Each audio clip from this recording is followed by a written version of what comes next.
Well, we're staying with Rwanda now because our culture team has also been in Kigali to discover the artistic scene and meet some of those who are rewriting Rwanda's creative future.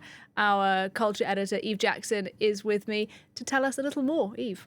All this week on our daily culture show, Arts 24, we're bringing you portraits of Rwandan artists. Now, to give you some background about Rwanda, it's a fascinating place. They call it the country of 1,000 hills. It's known for its breathtaking scenery. And even in the capital, Kigali, it is pretty breathtaking. It's tiny. It's only got a population of 14 million. And the capital, Kigali, it's spotless, it's safe, and it's buzzing. Paul Kagame, of course, has been president since 2000 and is said to lead with an iron fist. So it wasn't always that easy to talk about political situation there, but we did get to talk about lots of other things. More than 3/4 of Rwandans were actually born after the 1994 genocide against the Tutsis.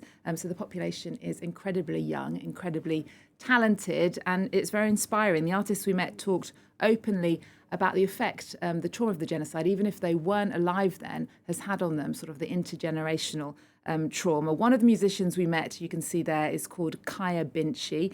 She performed a song for us, which is called The Colour of Blood. It's a reflection of her country's dark past. Take a listen. It's the same source we came from, the same air we breathe in, beyond the colors of our skin, beyond beliefs and races. Color of Blood is inspired by my experience with so many different people from different places, but also it's pushed by the story of my country. When you kill somebody else, it's a person, they have their color is red. So for me, it was that symbol of what we have in common, but with the idea behind that we are all the same despite our differences.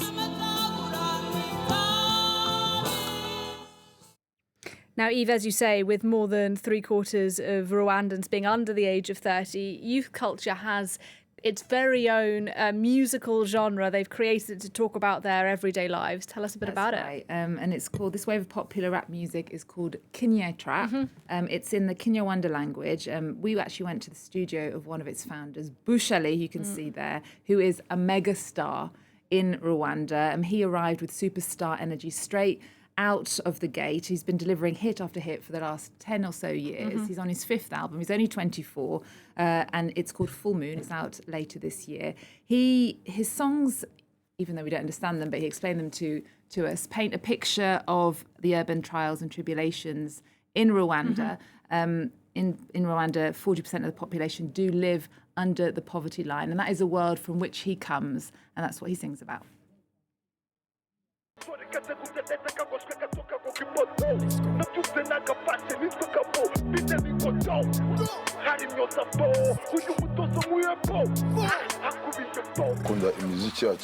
Young people love Kinya Trap because they see themselves in it. It's music with meaning. I sing about underprivileged kids coming home from school and going to sleep on hard cement. They can identify with me because I'm like them, and I'm young too. And Eve, throughout this week on Arts 24, you're bringing us portraits of artists and of fashion designers. Well, there's so many artists that we got to meet. We visited one of Kigali's top fashion houses. It's called Motions, and it was founded in 2015 by Moses Turahirwa. Now, he is known for reimagining traditional Rwandan motifs into contemporary pieces. Ivorian footballer Didier Drogba is one of his clients. So is the Nigerian writer Chimamanda Ngozi Adichie. So he does have international fans around the world. He is planning as well a fashion show here in Paris in May. And he is taking fashion to the next level. Rwanda fashion scene is very new. Since the 90s, we had only like one factory making the clothing. It was not a culture at all. So I think it's on the rise where it can be spotted as something new, and it has a very bright future.